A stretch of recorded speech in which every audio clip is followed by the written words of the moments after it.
though you could hardly be expected to guess why, that is a very surprising picture. In there, the night shift is at work in a place where work has been going on night and day for more than 8 months now, with 3 shifts covering the 24 hours. Now, there are some industries where that would be nothing unusual. But in the British Isles today, in this kind of firm, that's almost startlingly unusual, because that's a shipbuilding yard. Behind me is the prefabricating shed of the Verolme shipbuilding yard at Cove, near Cork, in Southern Ireland.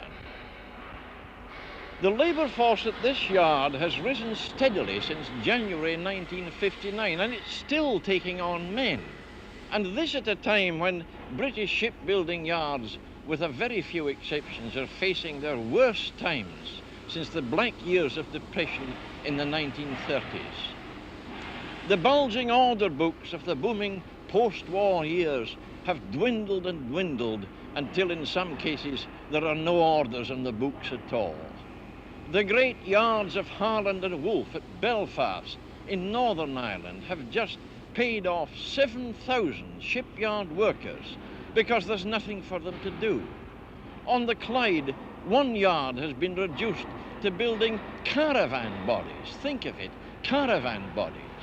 Another great yard has built a £1 million freighter on spec. When I was up there recently, they still hadn't found a buyer for it. And yet, this yard goes steadily on from strength to strength. Why? What's different about this yard? A lot of things are different. These Irish workers have continental bosses, a Dutch manager and Dutch foreman, and the whole yard is run on continental lines. 3 years ago, when the Verolme Company of Holland bought over the old ship repairing yard here, they started shipbuilding from scratch. So all the plant is new and the most advanced of its kind, and prefabrication is the keynote. New plant, new methods, Dutch management, these are some of the things that are different in this yard.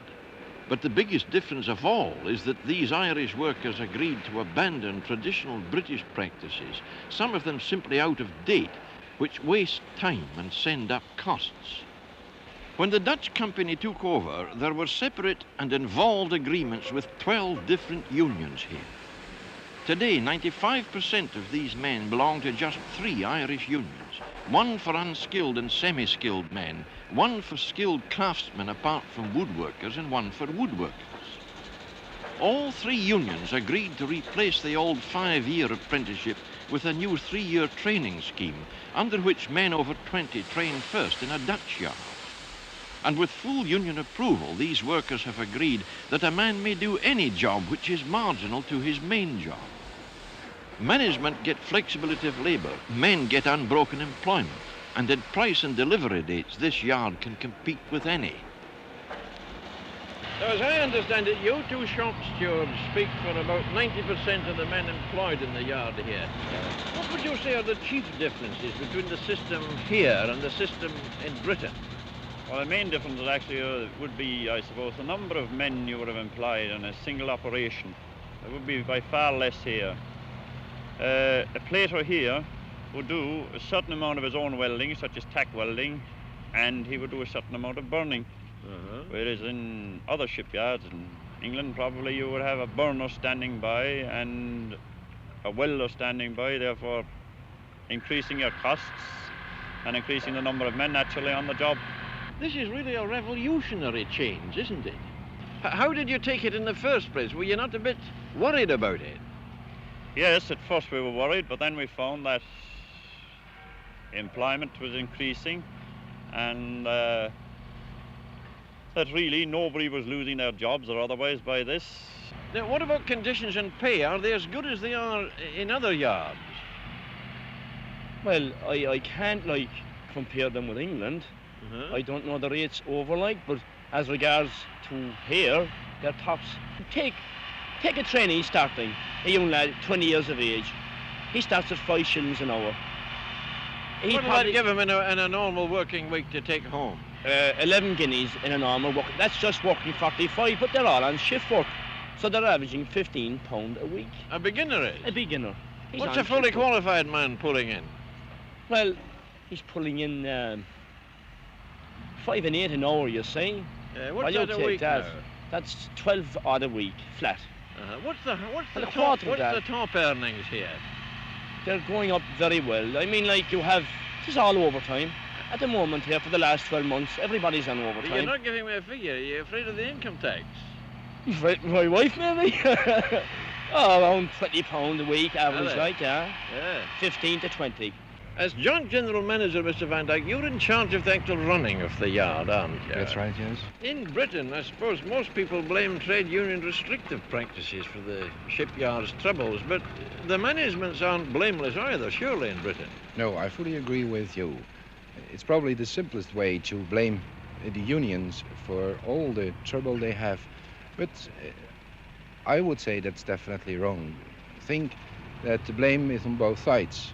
The lack of constant employment, that is, I think, the major problem.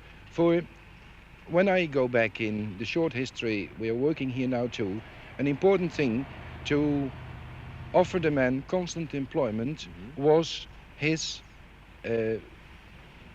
willingness to do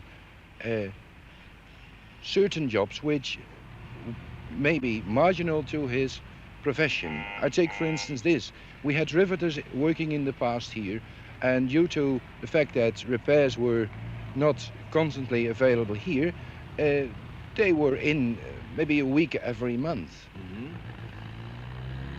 We then suggested to them that they should come in on a constant base and be prepared when there wasn't any riveting work to do other, what we call air tool jobs, as chipping, scaling, drilling, caulking.